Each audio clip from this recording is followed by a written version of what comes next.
আসসালামু আলাইকুম সবাইকে। খুব কুইক একটা ইনফরমেশন শেয়ার করবো আপনাদের সাথে।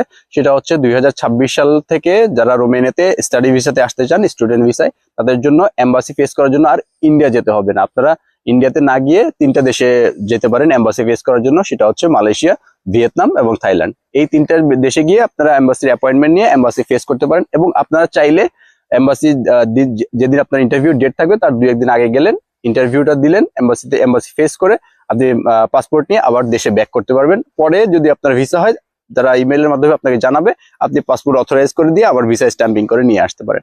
এটা খুবই বড় একটা সুযোগ যারা বাংলাদেশ থেকে স্টাডি ভিসায় রোমানিয়াতে আসতে চান। কারণ ইন্ডিয়ার বর্তমান যে সিচুয়েশন আছে বা পলিটিক্যাল যেসব ইস্যুস আছে, সব মিলিয়ে ইন্ডিয়ার ভিসা ম্যানেজ করাটা অনেক স্টুডেন্টদের জন্য কষ্টকর হয়ে যাচ্ছে। শুধুমাত্র ইন্ডিয়াতে গিয়েই এম্বাসি ফেস করতে হবে, এই কারণে অনেকে পিছিয়ে যাচ্ছেন যে রোমানিয়াতে আসতে পারতেছেন না। আমি আপনাদেরকে একটা ইনফরমেশন দিয়ে রাখি, 2026 সাল রোমানিয়া অনেক বড় সম্ভাবনা একটা দেশ। আপনারা যারা স্টুডেন্ট ভিসায় রোমানিয়াতে আসতে চান, আপনারা খুব ভালো একটা চয়েস হিসেবে রোমানিয়াকে রাখতে পারেন স্টাডি ভিসাতে আসার জন্য। এখানে সুযোগ সুবিধা অনেক বেশি। পড়ালেখার পাশাপাশি আপনি পার্ট টাইম জব করে ভালো পরিমাণ একটা পয়সা আর্ন করতে পারবেন এবং সেভিংস করতে পারবেন, এবং আপনি খুব স্মুথলি পড়াশোনা চালিয়ে যেতে পারবেন। সো যারা 2026 সালে বিদেশে পড়াশোনা করার জন্য আসতে চান, আপনারা আপনাদের চয়েস লিস্টে রোমানিয়াকে রাখতে পারেন।